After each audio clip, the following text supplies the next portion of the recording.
Hi guys, I hope that you are doing well, and today I actually have a very special guest on my channel. Her name is Candace. Hi Candace. Hi, thanks for having me. Thanks for coming. Candace, I actually discovered her recently on YouTube, and to be honest with you guys, I did fall in love with her channel because, first of all, she makes lengthy videos, very informative videos on all the transits happening, not just the big ones, but even the ones that, like the weeklies you do, right? You cover each sign as well. And she also is a fellow tarot reader. So I definitely felt connected to her, and I decided to invite her on this channel to talk about something that is probably very dear to our hearts, and it's Saturn and Saturn misconceptions. Because we both have Saturn and Capricorn.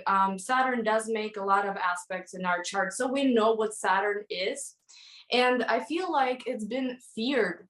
Saturn has been feared a lot by people that are just getting into astrology. So I want to talk about misconceptions about Saturn in the natal chart, Saturn transits, and yeah, we want to share our opinions about it, and maybe let people that are just getting into astrology maybe not be so scared and not be so intimidated by this planet. How do you feel about Saturn overall in your natal chart and how it plays out in your clients' charts? Do you think it's the most evil planet?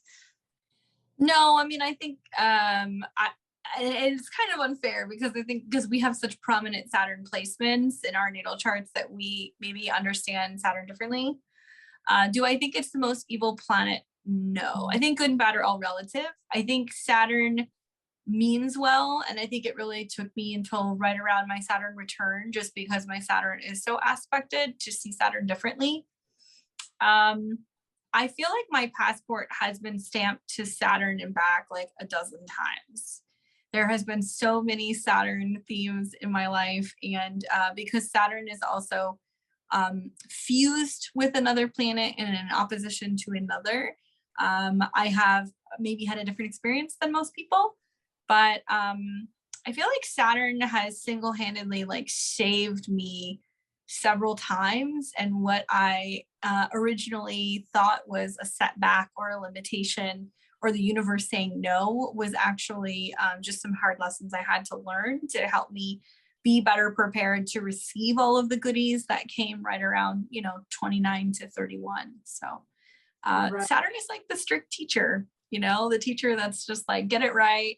It's all about form and making sure that we're taking the time and that we're doing our due diligence to mature, kind of like it's very Capricorn-esque, but like a diamond, it forms under time and pressure, and after it's gone through such intense pressure and all the elements and everything, it's this really valuable stone.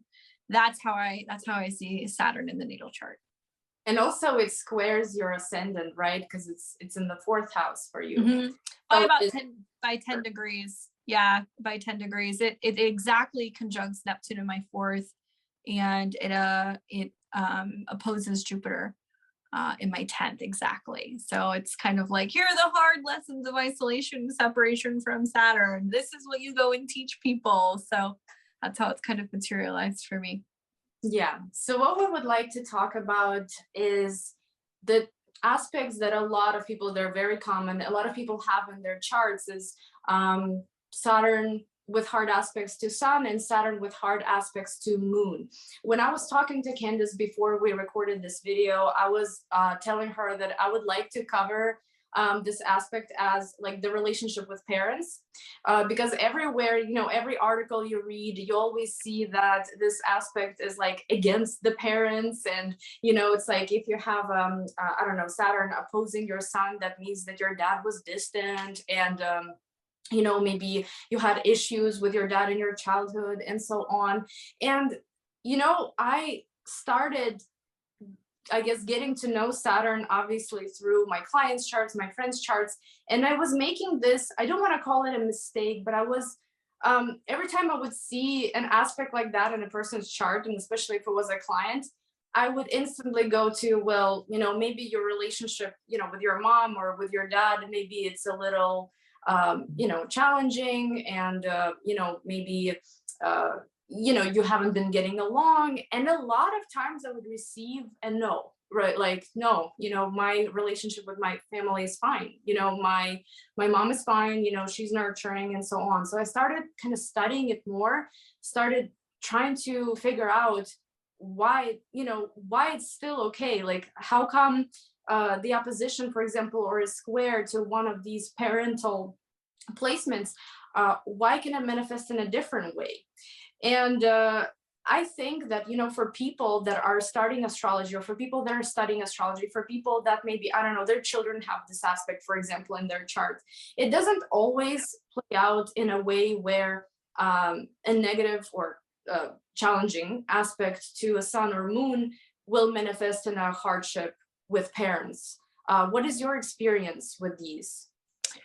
Well, I mean, Saturn can be also like glue. I mean, and maybe you've heard that in terms of like synastry, right? So it can literally talk about karmic commitments to one another. So in some situations, I've seen like in parents' charts with their children, Saturn to Saturn, right? Part of the Saturn return is growing up and the responsibility that you have for that child. So that Saturn conjunction in itself could mirror that.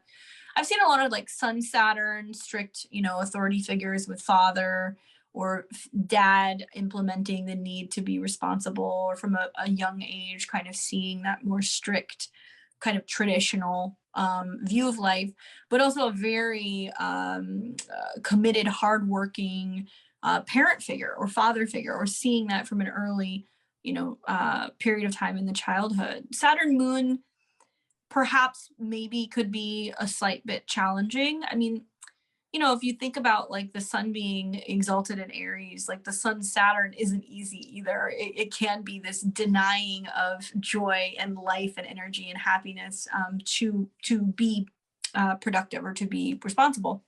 The moon Saturn conjunction, I feel like, is more perhaps maybe a difficult time nurturing or feeling nurtured, or maybe mother having the feeling of the responsibility with home and domestic stuff relating to that child. So the kid might kind of have that embodied in them, that it's a lot of work to raise a family, but also putting that emphasis in the commitment and the responsibility to being a parent, building a home, things like that. Could it materialize as a difficult time being emotionally available? Sure.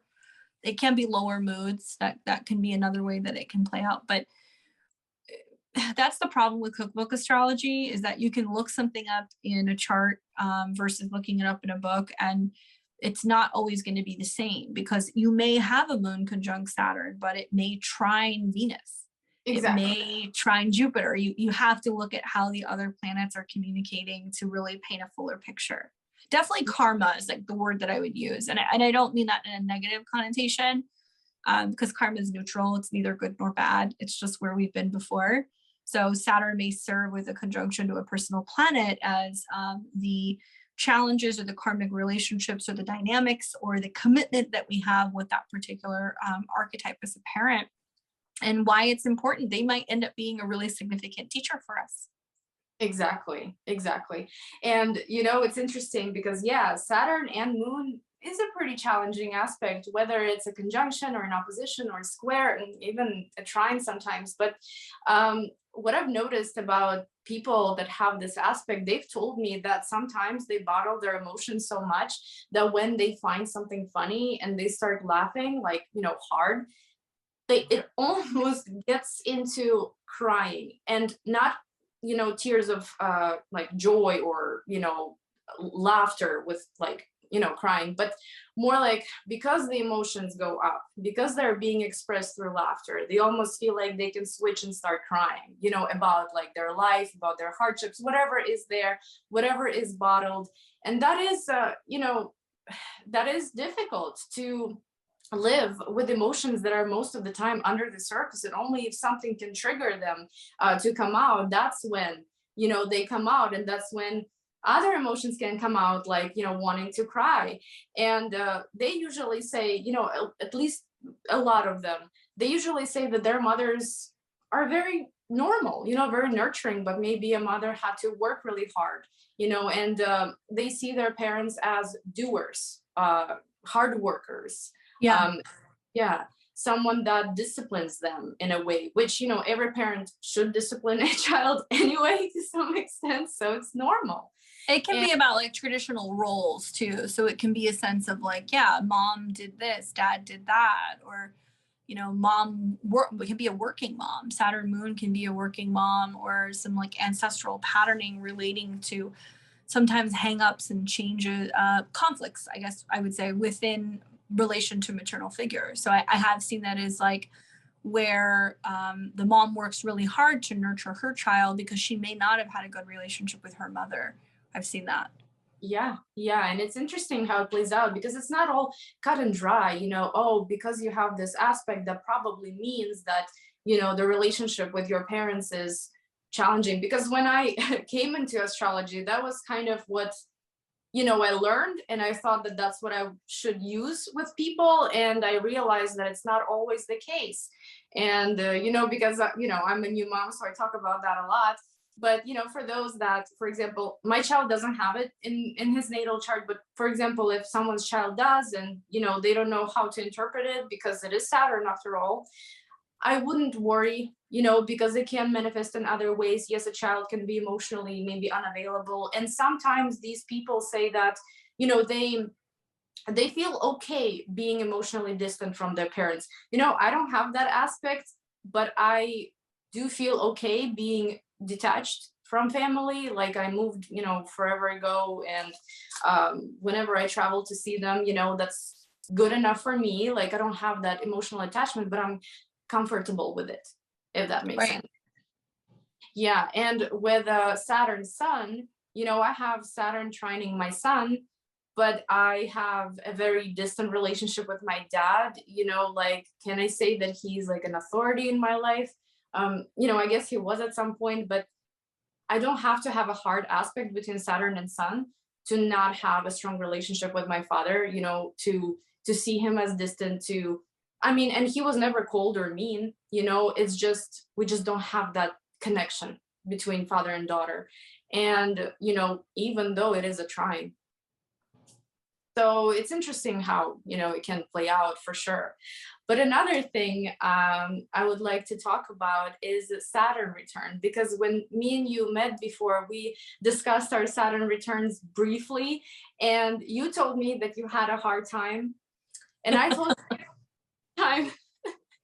So would you please tell us a little bit about that? Because I know that Saturn is also a difficult topic, like Saturn return, and a lot of people fear it. A lot of people fear turning, you know, 30 or 29 and a half, and but it can be so different. Could you please share your experience with us? Yeah, I mean, I think that it's kind of similar to like nowadays with Mercury retrograde. Like you hear Mercury retrograde, people are running around like a chicken with their head cut off. You know, it's like, all right, Yeah, it yeah. happens 3 times a year, guys. Like, you know, the Saturn return is this this maturing and like a blossoming. And so even when you're in it, you know, like you said, some people, and I've had clients that have been like 28 to 30 was the best time of my life. Like there is a maturing process that happens. A lot of it depends on your aspects to Saturn, what house it's in, what sign it's in. I think mine's just an unusual case because I have 3 planets conjunct Saturn. My chart ruler is one of them. And, you know, Saturn can have a natural, depressive, limiting quality. It's hard work, right? It doesn't really matter what sign it's in. So obviously having your Saturn in Aquarius or in Capricorn is helpful. Having it Libra where it's exalted is helpful, but it's hard regardless. But some people kind of go through that and they're more so prepared. I think the Saturn return, and especially for me, like I was doing readings from the time I was 25, 26 years old. So by the time my Saturn return was hitting, you know, it was 3-4 years into my practice. So it was like, you know, I was kind of moving through it, but that was a time in my life where I realized as my Saturn return hit, hey, I really have to do work in this area of my life. It's very important. Otherwise, it's really going to challenge my ability to really kind of come into who I'm meant to be. So once again, mine's a very extreme case, but to kind of put it all into like a 60-second synopsis, because I have your Uranus and Venus and Neptune conjunct. it brought up the theme of those planets as well. So it took place in my 4th house where it was very private. Thank God. It was a very low point for me. It was really difficult. And I had to reflect on just my childhood, my upbringing, the fact that my parents were married and divorced to each other twice, Venus, Uranus, that I'd never really seen a stable relationship, that a lot of my relationships had mirrored that I needed to really deal with my internal and emotional life. I needed to kind of restructure my life from the ground up.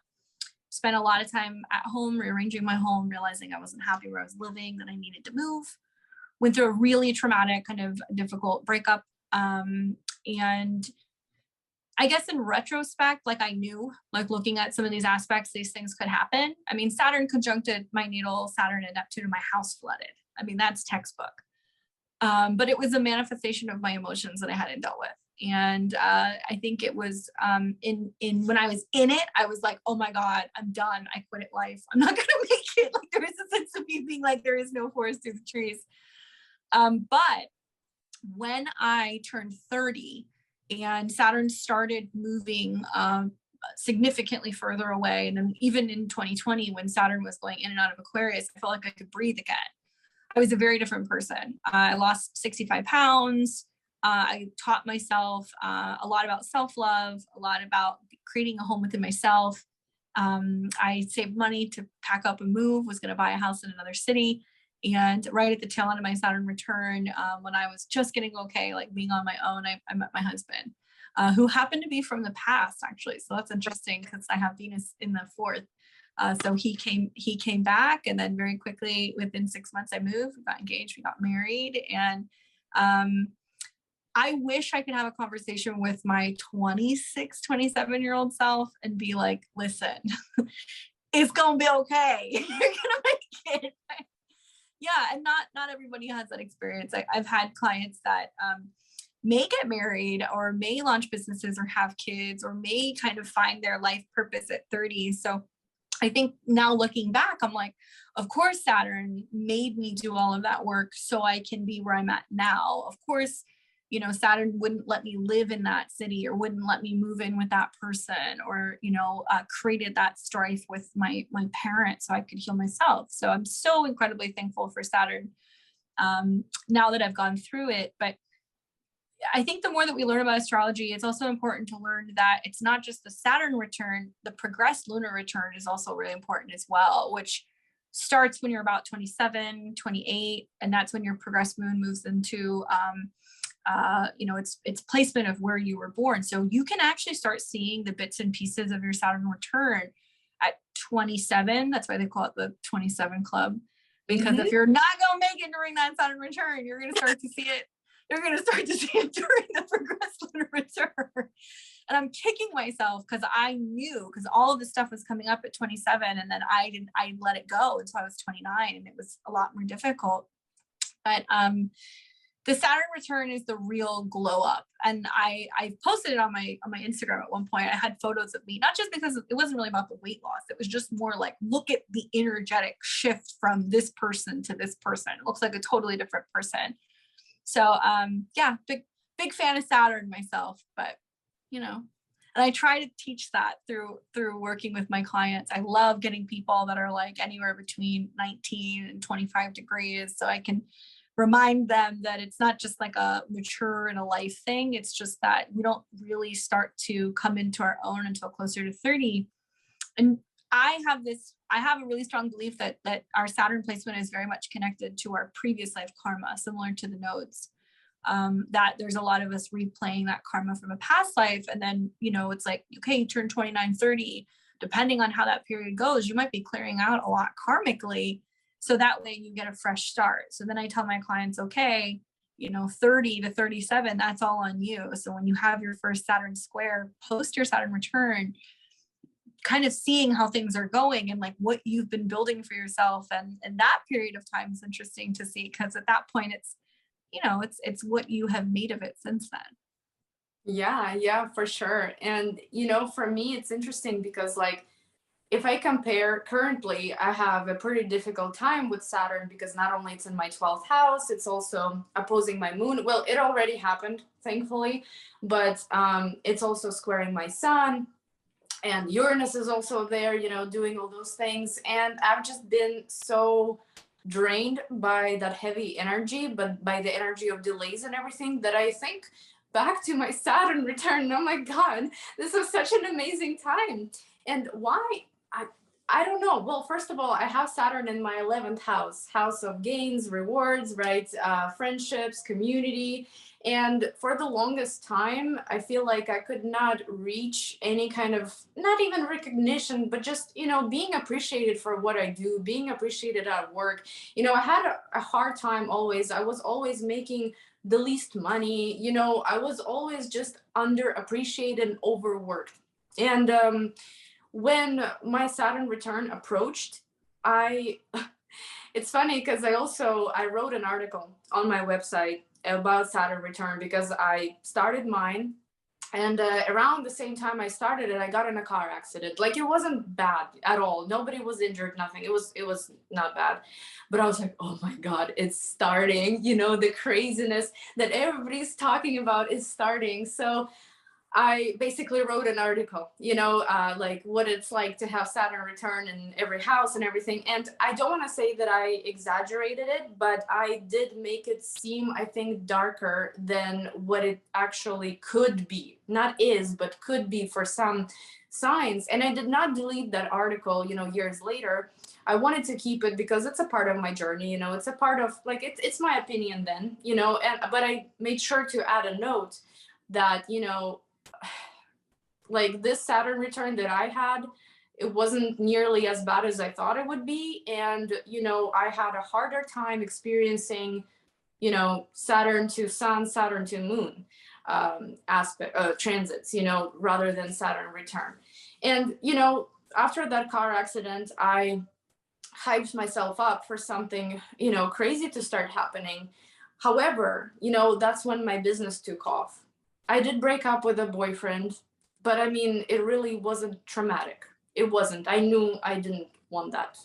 I ended up working really hard. I was working day and night, but I enjoyed it because it was my business. It was something that I love to do. You know, I had good clientele. Like, I established myself. You know, I had fun with it, but I did sometimes work at 5 a.m. Sometimes I would hang out with friends, come home, and you know, get back to work. Like, it was a lot of it, but you know, it was a very chaotic schedule. But at the same time, I knew that this is what I'm supposed to be doing, and it started paying off. It started paying off financially. Finally, it started paying off in a way where I was recognized. And I mean, I do have Moon in Leo, you know, that wants to kind of shine and wants to be recognized, but it's so damaged in my chart that I honestly am not like that. You know, I don't want to be the center of attention. I mean, it's squared by Pluto, like, I think exact, maybe 1 degree. I think I don't can think of the exact orb right now, but you know, I'm not the one to want to shine necessarily, but it felt good. You know, it felt good to be recognized for my work. And this is how my Saturn return was, really. Yes, I was working hard, but I enjoyed it at the same time. Yes, there were minor things that were happening, you know, like I damaged my car, you know. Yeah, I broke up with a guy, but then I met my husband, which, again, calling him husband now because the wedding is next week. And you know, like, everything just sped up from there. And I realized also that, oh, this is the relationship that I'm supposed to have. This is where I, you know, can finally, like, establish something, have something long term. Because I feel like no matter how chaotic your Saturn return may be, at the end of it, it gives you something long term, something that sticks with you. But sometimes I see people, you know, that after 30, 32, it almost seems like they still haven't quite learned the lessons, you know? Yeah. And I wonder, like, what happened to them during their Saturn return? Was it also easy, but they didn't grab the opportunities? Or, you know, like, why didn't they learn their lessons? Especially like those people that are kind of infantile. Is that the word in English? Yeah. Infantile? Like, you know, they, even after 30 plus, you know, they still don't grow up. with Saturn return. So I wonder, why I wonder why that happens. Would you like to add something else regarding Saturn Sun, Saturn Moon aspects? I think conjunctions obviously are going to be such more obvious. I think conjunctions, I see them as more powerful and like a power up. An opposition, a square is definitely, I think, going to be a little bit more difficult, because I see the opposition is like two planets standing at opposite sides of the room and they see each other, but they don't always go together. Now, a Sun Saturn can feel a bit like life is like oppressive, or that it's challenging to be able to assert themselves or get to where they want to go, versus the Sun Saturn conjunction is like the seriousness and the focus of desires and the commitment to make it kind of go down. So I would just say that I personally feel like a conjunction is going to be a lot easier to deal with some of these aspects than necessarily an opposition, because an opposition could literally create separation, miscommunication, distance, and feeling like some things are unachievable, rather than doing the hard work with the conjunction. So I would not be afraid of the conjunctions, other than the fact that you might act like a little bit harder on yourself, or you might be a little bit more mature. Maybe you had to grow up early. Maybe you find that you find friends and people who are older, that you feel more comfortable with people around you who are older, and you might be a little old-fashioned yourself, or a little bit of I don't know, like Capricorn risings, it's like they're always a little grouchy in the morning. So if you have that really strong Saturn placement, there can be this tendency to just kind of be a little bit more on the grouchy side and the serious side.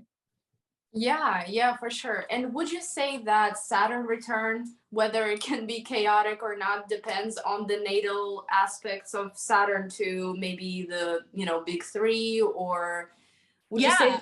Yeah. I mean, I think that if the Saturn return is involving, the sun, moon, or the rising, obviously that's going to be really significant, or the chart ruler, because that's going to definitely affect a lot about how they present themselves to the world, or, it's just kind of reworking the story of where their life is going. I mean, Saturn, I think, is meant to clear things out and kind of fine tune you, so you are ready for the next 30 years.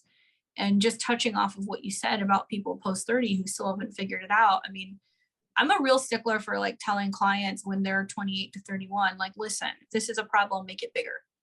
Let's make it so big that you do something about it now, because it's likely to have long lasting effects, versus being 37, or, being 44 to 46 and having your midlife crisis because you're in your Saturn opposition, and things totally fall apart. I mean, it's and your second Saturn's return. I've seen some people who are like, oh, the first Saturn return, I don't know, wasn't a big deal, and then they have their second Saturn return and they're like 60, and they're like, oh my God, I'm broke and I'm getting divorced, and what did I do with my life? And I'm like, yeah, right, it's a bigger cleanup job.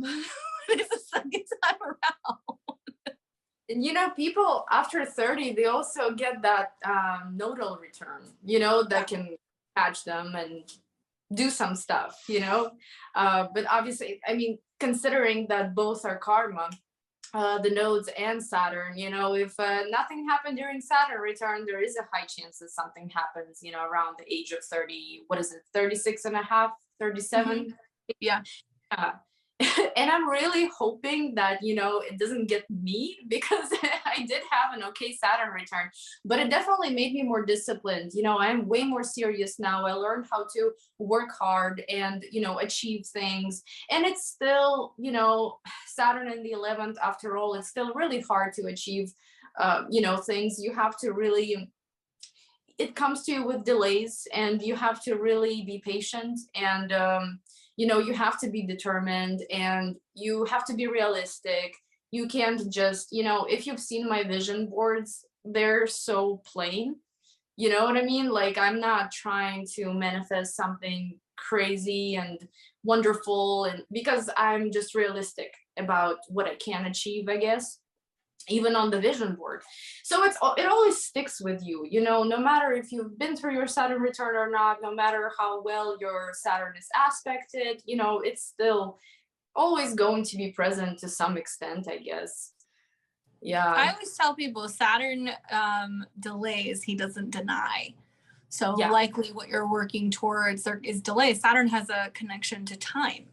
So there is a sense of having to put time, effort, kind of like, you know, the goat scaling the wall. I mean, Capricorn is about going up the mountain. Aquarius is about being at that higher elevation and being like, oh, these are the goals that I achieved. So I think also beyond just the aspects, the Saturn placements also, there's something to it. If you have natal Saturn in the 10th or the 11th, it's going to perform better. It's going to be more about, you know, out in the world and what you're doing in terms of your career and your goals. But having Saturn, for example, in the first house can be lots of issues with the body and with not realizing you don't have limitless energy or depression. Sometimes problems with the back. I've seen that as well. And then Saturn in the fourth also would be considered a difficult place because it's the opposite of where Saturn is usually working well. So it's issues emotionally and internally and privately. So I think that the houses is part of it as well. Just like, you know, where Saturn is where you're going to kind of find that breakdown. But yeah, I don't know. I think that it has proven to be something that, at least for me, and when I went through my Saturn return, I also had Saturn square my moon and Pluto square my moon and Jupiter square my moon. So like I said, it was a very unusual transit. I mean, it was like, I'm surprised I came out of 2020 because when I was in it, I was like, this is horrible. But now I look around and I'm like, thank God everything happened the way that it happened. And it really felt like the end of the world. But I realized it was really good. And it mirrored kind of what happened when I was a kid. That was like, well, had I stayed in the house, you know, with my parents and the relationship they were having, probably wouldn't have been the best environment for me. So it needed to end. And then I ended up having like a healthier upbringing because I was really, you know, my grandparents spent a lot of time raising me. So now looking back and kind of going, wow, I really wasn't supposed to stay in that house or that relationship. I was supposed to be somewhere else. It was painful, but it was really beneficial. It kind of mirrored some of the same stuff. So I would say to anybody who's, you know, learning about Saturn or worrying about their Saturn return, certainly people, you know, 1991 to 1993, you guys have a pretty heavily aspected Saturn between, you know, Pluto, and you have some very unusual transits taking place right now that is definitely very uncomfortable. You know, transit Uranus square, transit Saturn square, natal Pluto for some of you. So I mean, my Saturn square Uranus almost exact in his natal chart. You know? Well, that's just breaking with tradition.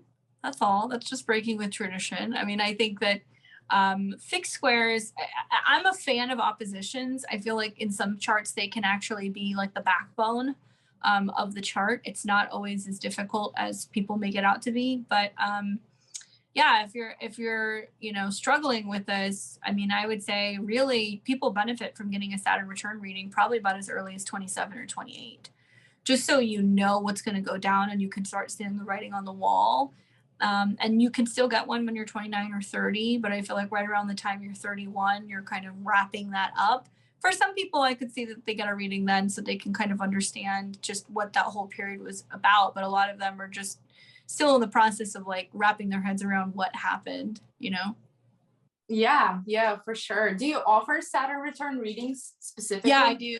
Yeah, my Saturn return readings are about an hour to an hour and a half long. And something that I like to do is when I do the Saturn return reading, I will talk about their natal placement of their Saturn based off the degree and the aspects. And then I also tell them if you have family members charts that you would like to send me so I can line them up and kind of see who those Saturn people might be, or if there's any ancestral patterning that needs to be kind of acknowledged and worked through, if there's patterns. So I'll see like reappearing Saturn placements like in a house or aspects to a Saturn, so I can talk about why it's coming up.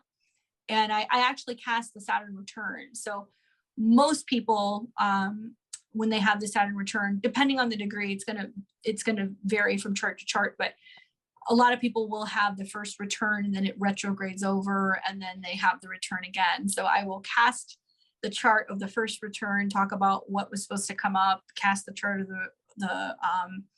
the retrograde and what they're reviewing, and then I cast the final Saturn return chart and I talk about what that says about what they've learned and how they're integrating their Saturn work for the next 28 years. That's awesome. Yeah, that's very helpful. And it's all, every time I like go through stuff in life and then I check what's going on in the sky, I'm like, why didn't I start learning astrology sooner? It has only been 5 years for me. For you, it's been what, like 15? Yeah. So you've been kind of catching up with everything that's going on. I think you've been maneuvering, or you've been, I guess, being able to move forward along with astrology and everything that's happening, and able to help yourself if you need that help. And I spent basically the first half of my life not really knowing much about the zodiac and everything, and I regret it. I regret it a lot, because things like Saturn, like Pluto, all of those important, especially outer planets, and their aspects or transits to your natal planets. I wish I started studying astrology way sooner, because then I could potentially, take a different direction in some areas of my life. Yeah, for sure. Well, what's amazing about astrology is, like, I see it all the time with clients who have absolutely no idea what's going on, but the astrology mirrors, what happened during that time period. I mean, I can pull up a chart and look at transits and go, well, what happened, from this period to this period, and be able to kind of nail down events that could have or should have manifested. And so I think a lot of people become obsessed with astrology. It's kind of hard not to. It's like such a beautiful study, and like the language is like so intoxicating. But I feel like astrology is not meant to be something that gives you stress and anxiety. Astrology is meant to be something that validates the experiences that we incarnated and agreed to go through. Yeah, I love that. And that is what I'm trying to learn myself, because now that I have a kid, I spend a lot of time, looking at the chart, and there are a lot of aspects that worry me, a lot of placements that worry me. And I try to understand that if you're going to be like this about your chart, your husband's chart, your, baby's chart, then forget about this, because if it harms you instead of kind of helping you, you should not be doing this. And that's what I'm trying to learn. And I'm trying to overcome it, so that way I don't stress myself out and actually, yeah. It's hard. I mean, I think a lot of people who are into it go in and out of it. I mean, there's a need to also, on one hand, like, I've always loved the phrase, like, the stars impel, they do not compel. So they project us forward, like, we're here to supersede our astrological placements. The stars don't define us. They just talk about what our destiny could be, what we could be, our potential. I've seen so many charts where people had a lot of potential and they just like pissed it away, and it's like, we have free will. So the other side of it is that we have a choice. We can know what's potentially coming, but astrology is like so funny. I mean, it's got like this sense of humor with, like, the stars of the cosmos literally have like a little bit of like a snarky sense of humor, because there have been times that I can make predictions for things that are going to happen in my own life, and it'll play out, but in a way that I could have never anticipated, right? Even assessing like the textbook stuff, for my transits. Like, I think back to when, I was going through like my breakup and the Saturn return was happening. And then out of the blue, after an eclipse, I knew that something was supposed to happen, and I was supposed to meet somebody really tied to my future and also my career, my home. And it was like 3 days later, like out of the blue, after, 7 or 8 years of not speaking to my husband, we had no connections whatsoever. He like sent me a friend request, and I was shooketh and dropped the phone and like almost had a heart attack, because I was like, no way, like, there's no way that's the person from the past that's supposed to come back. And it was the most amazing, I think, surprise ever, especially because I was very, very cynical during that period with the Saturn return, and kind of feeling like I was not ever going to like get that happy ending. And it ended up being like the person that I always wanted to be with. So it's really, it's important to, I think, put a lot of trust in the cosmos, and also understand that it's meant to empower us and let us know about the signs and the omens that are coming. So our job as astrologers is to kind of like let you guys know that, so that way you can be aware of them as they show up. Yeah. And you know, as because we're also human, sometimes we probably freak out a little if we see something going on in the chart, you know. But to me, honestly, what made me almost not want to even be involved in astrology is I knew someone who looked at my chart very carefully and noticed that I have sun square moon, right? So that's a tough one. But you know, the person would always tell me, you're like this because you're sun square moon, you know. Oh, like you're arguing with me right now because of this square between sun and moon. It's like, no, you know, it's don't trigger me and then I won't argue with you, you know. It's like blaming astrology, blaming my aspect, right? So it's like, Yes. okay, this is getting a little toxic, you know, if my poor sun and my poor moon are always going to be brought up in the conversation, you know. So it was like getting really toxic. So with astrology and with like Saturn and everything, you have to be really careful because yeah, someone can, you know, because there's so much information online and Saturn is kind of, you know, seen in a dark way, more dark way than anything. You know, there can be someone that gets triggered by that, and there can be someone that, you know, drills you for that for no reason. And yeah, it's just something that we all have to kind of understand, that there's everything, you know, everything has two sides. Yes, there's a dark side to each planet, you know, and there is not a dark side to each planet. So, and me myself, you know, I'm also trying to learn that, you know, as well, like with my own chart and everything. Do you feel like it's relatively easier for you to handle all that? I mean, I think that, you know, I definitely remember like studying astrology and like going through programs and like, you know, Saturn having this connection to it being about hardship or delays or, you know, negative karma. Like traditional astrology or medieval astrology can get pretty gnarly with some of the terminology. I feel like, yeah, I mean, there's going to be two sides to planets. There's polarity in the signs as well. We see the light and the dark. There's a spectrum. It's all about, I think, how you decide to use it. And certainly if you have some heavy hitting Saturn or Pluto or Neptune placements, it can go dark very quickly unless you learn how to use that energy, you know, and how to work with it. Some people may say, oh, you've got Saturn, you know, in a opposition to your moon, so you're not very friendly, you know. And that may not be the case. It might just be more that you're just trying to figure out how to emotionally connect and that you're a little unsure and a little shy and you feel a little vulnerable, you know. Exactly. So it may not always mean that you're harsh and that you're cruel. It might just mean that, you know, it takes a little bit longer to get you out of your shell. So Yeah. I'm always really quick to not critique, but definitely make a point of being like, don't stereotype people. I mean, it's just as bad as armchair astrology and saying that you are your sun sign. Like, you can relate to that, but I think that's where more like pop astrology and like modern astrology has become popular because people want to read their horoscope in the back of a newspaper or a magazine. Not many people realize how complex a natal chart is, and that there's so many different dimensions, and it's in so many ways it's almost like a fingerprint. It's incredibly rare and unique. It's not ever going to be the same as somebody else's. It's just not going to be a thing. Even if you have the same big three, you're still going to be your own individual soul with your own like little contract. Yeah, yeah, I agree with that for sure. Another thing that, you know, I would like to cover regarding Saturn is that not one of, I guess, one of the main purposes in the natal chart is to point at your career, your work, right? It's a planet of work. And it's funny because, you know, when I looked at your chart, I'm like, okay, Saturn in the fourth, but you work from home. And I don't know if you've ever been into like real estate or anything, because I've just recently done a chart for a lady with Saturn in the fourth, actually two ladies with Saturn in the fourth, and they were both into real estate for many, many years.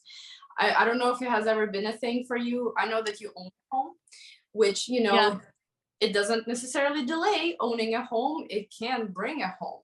it can Yeah, bring my that. Saturn return was all about me saving money. And it was right at the end of my, turning 30. It was like, oh, okay, I've, saved up enough money to get a down payment on a house. And I was actually shopping for a home when I was like 30 and a half. I was looking in another area. And right when that was happening, I ended up meeting my husband, and he already owned a home. And he was like, you just come and move in with me. And I was like, what? So a lot of the Saturn stuff has been about, well, what do we do with the home? Do we finish renovating it? Do we sell it? Do we move into a new home? For me, I think Saturn in the fourth, yeah, it can be family business. It can be real estate, property management. Because it's connected to my sixth house Lord, it's like, I want to work from home. I want to be with my pets, my animals. I want to help those in need. I want to work in, obviously, the metaphysical field.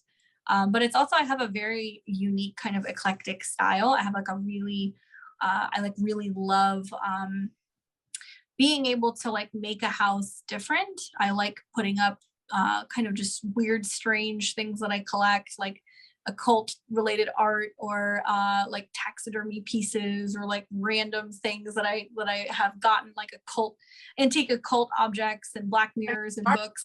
After all, Mm-hmm. So for me, I think I've been thinking a lot about creating like a really chic, like goth home goods type of business. Like I have a candle company it's called Dearly Departed Apothecary. So I make magical goods and herbal goods, and I make it all at home for my kitchen, candles and all kinds of things. So yeah. And my Saturn being in the 11th house, I do work on social media. 11th house is social media community, internet. I work on the internet. No internet, no job for me. So, and even those things that I want to do outside of the metaphysical field, they're also connected to internet, really, or techie stuff. So really, if you think about it, wherever your Saturn is placed, this could very well indicate your job in the future. Maybe not your forever job, right? But one off, or maybe a significant one, or maybe somewhere where you are going to try and kind of direct your life, maybe to work in that area. So yeah, what would you say, maybe based on your experiences of your clients' charts? Do you see Saturn manifesting as work a lot, or maybe mentors, teachers in that area? Yeah, I mean, I think there's a couple different ways I look at work. I would look at Saturn by the house and the sign placement if it has connections to the 10th or the 6th house Lord. I would also look at the midheaven archetypally and what planet rules that. Also, you can look at the sign that is 10 houses from the sun. So I've also seen sometimes if somebody has Saturn 10 houses from the sun, that can also materialize as kind of talking about like what it is that they end up, doing for work, in general. Like for me, that definitely, falls into, I guess that's technically Leo, going into Virgo, and I've got, the sun and the 11th and the 12th Lord conjunct. So I'm definitely working like in the psychic metaphysical realms and working with astrology on the internet and all that stuff. So, but yeah, definitely I would say probably the strongest indication is going to be, is there any connection between Saturn and the 10th house or the 10th house Lord? Yeah, for sure. Would you say, is there a house where you think that Saturn is maybe works the best? And the house, aside from, 10th house because it rules it, or 11th house, because it rules it by Aquarius, but in your personal experience, which house would you say is the easiest for Saturn maybe to be in, and which one is the hardest? Me personally, it's the 12th house is the hardest house. 12th is hard. I remember that transit. 12th can be difficult, but there's also like this really needing to focus hard on like faith, right? And like, a lot of those transits I've seen really relates to taking that time away, kind of like the Hermit card, to just go and reflect and do the work that you need to do. I mean, people might disagree with me, but because Saturn has its exaltation in Libra, I mean, I've seen lots of positive things come from Saturn in the 7th, even though people go, oh, I'm not married yet. They won't commit to me. I didn't find the right one, or the first one didn't work out. I have seen lots of like really strong relationships come from the seventh house, like partners that can be very committed, really great counselors, really great therapists, older partners. Yeah. I mean, Saturn in the seventh, I think is easier. I'm not a fan of Saturn in the first because it does create like issues with depression and mobility for some people. Second, obviously, is like issues with self-esteem, money, resources, delays in developing their talents. The third house can be decent. The third house can be about learning to buckle down, study, really think about things and focus on communications. Fourth, wouldn't recommend it. 0 out of 10. would not recommend that. Saturn in the fifth, not bad. It's not fun because it feels like it sucks the fun out of everything, but you have to work hard to schedule that fun time. So I guess it's not terrible. You have to learn how to have fun. Too, they're a little reserved, they're shy too. Yeah. Saturn in the sixth, I mean, delays, accidents, sometimes scheduling, health issues. People can have harder times making their bed, getting their chores done, problems with coworkers. I mean, without going through all the houses, I would say probably the easier ones would be the seventh or the third, in my opinion, which is interesting because they have the element of air. And the most difficult, I would say, would probably have to be Saturn in the eighth. Or I would say Saturn in the first. I remember Saturn in the 12th. I don't remember it being all that bad, but I can see where it can feel very lonely and isolating. But Saturn in the 12th, like meditation becomes your best friend, like genuinely. I'm in Gemini, like I do. Yeah, good luck. For me, 12th house, I can't say that I had an easy life. Yeah, Saturn return was relatively easy, but I did not, have an easy life. And all of those traumas come up now in your, like through your dreams. I had, and I've mentioned this on my channel before, back in 2017, I had a stalker, and it was a very scary experience because I felt like I was completely alone, and I was alone completely. And I dream about him still sometimes, and I wake up like this, and then I wake up next to Sam, my about to be husband, and we have a family, and I'm safe. I have this house, and it's like, whew, like it's fine. But those memories haunt me, and that started happening with Saturn in the 12th. A lot of different traumas like that, they just come up.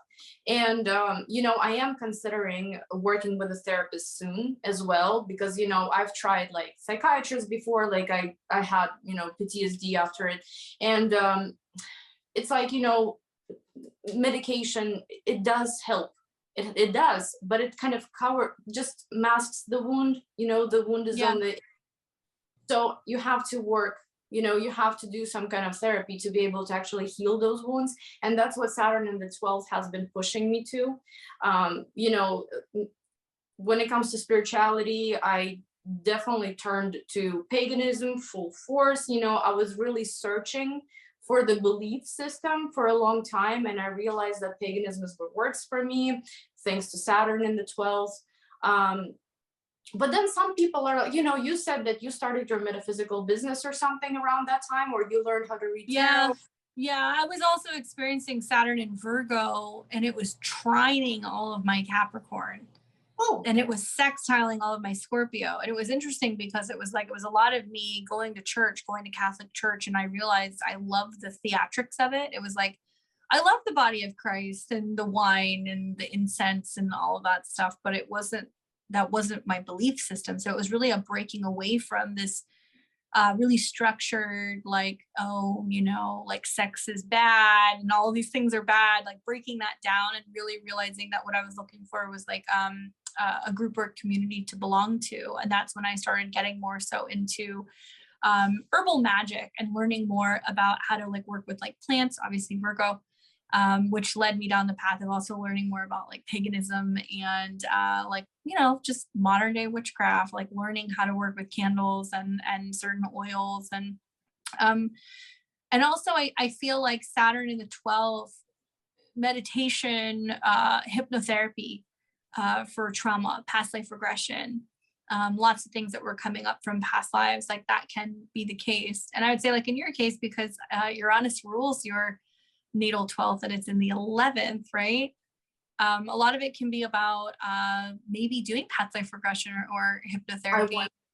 And maybe it's going to be also about finding ways to like psychically protect yourself on the ethers and intentions that you set before you go to sleep, because 12th house is the bedroom.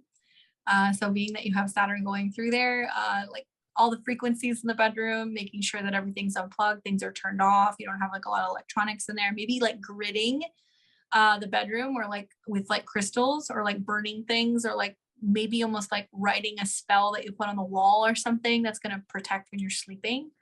These are, yeah. Mm-hmm. Yeah, those are really good ideas, because, you know, like I do consider myself a spiritual person. Like, you know, when I talk to clients, I try to help them as much as I can, you know, to protect themselves and so on, but like I don't do it myself. Yeah, I mean, I do it, you know, I try, but it just doesn't work for It's me. like a hairstylist. They never get their hair done, but what they're doing, everybody else is.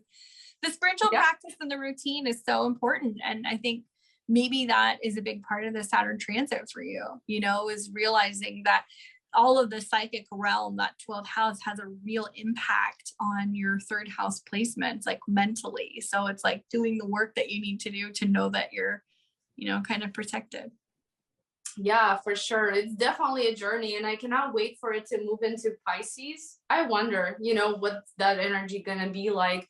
But before it moves closer to my ascendant, it will hit my North Node in Pisces at 0 degrees, you know, and I'm hopeful, honestly, for it. I'm hopeful that by the time it hits that degree, that I'll be able to heal certain issues, you know, from my life, and I'll be able to move forward and be able to help others more and myself. Because, you know, you mentioned hairstylist, but yeah, it's like a psychologist too. You know, psychologist is the one with all the problems, you know, because they help others, but they can never help themselves. It's similar, you know, here, but yeah, I'm working on it, because that is why this transit is given, you know, to us right now, so that we can work through those issues. Work, you know, the key word for Saturn. Yeah, but Candace, thank you so much for coming here today to chat with me about Saturn. How can we find you? Yeah, you can find me. I have a YouTube channel. You can find me at Beyond the Veil Tarot and Astrology. I also have the same handle for my Instagram and my Twitter. And you can find me at beyondtheveiltarot.com for sessions. Yeah, and I'm telling you guys, you're gonna find so much useful information on that channel, because no, really, it's amazing what you do, really. And thank you so much for being here today. And yeah, I'll see you guys in my next video. Bye-bye.